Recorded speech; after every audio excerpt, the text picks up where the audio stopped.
The plane ride from hell is arguably the most infamous incident in WWE history, a non-televised, real-life event of chaos, unprofessionalism, and danger that occurred on a charter flight from the UK to the US in May 2002. The flight took place on May 19, 2002, following a successful insurrection pay-per-view in London. The roster was exhausted, and a culture of hard partying was at its peak.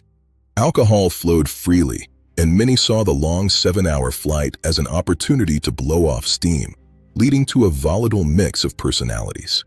The cast included Stone Cold Steve Austin, reportedly incensed over a practical joke and already at odds with management. Brock Lesnar and Kurt "Mr. Perfect" Hennig were there, soon to be the central figures in a dangerous wrestling match in the aisle.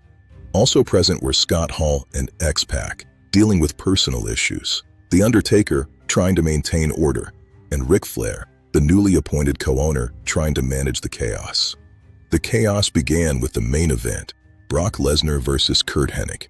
A playful wrestling match in the aisle quickly escalated beyond control, with bodies slamming into seats and walls.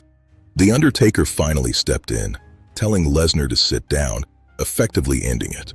Both men were later fined for the physically dangerous incident. Then there was Scott Hall's meltdown.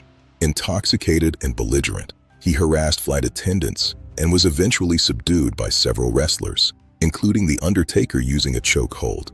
In another notorious incident, Goldust performed a lewd act on executive Michael Hayes while both were inebriated, a moment witnessed by many that became lore. Meanwhile, Stone Cold Steve Austin, furious over a prank and feeling disrespected, argued with Ric Flair. He actually exited the plane during a fuel stop in Shannon, Ireland, finding his own way home. The flight descended into general anarchy, obscene singing over the PA system, harassment of the crew, and even a drunken attempt to open the emergency exit mid-flight.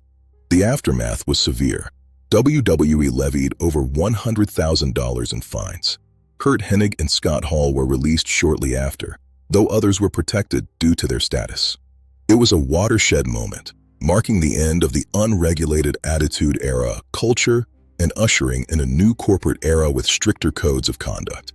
For years discussed in whispers, the story was eventually featured on Vice's Dark Side of the Ring, bringing first-hand accounts to the public eye. The plane ride from hell remains a shocking display of unprofessionalism that forced WWE to grow up, a real-life story of excess unmatched in wrestling lore.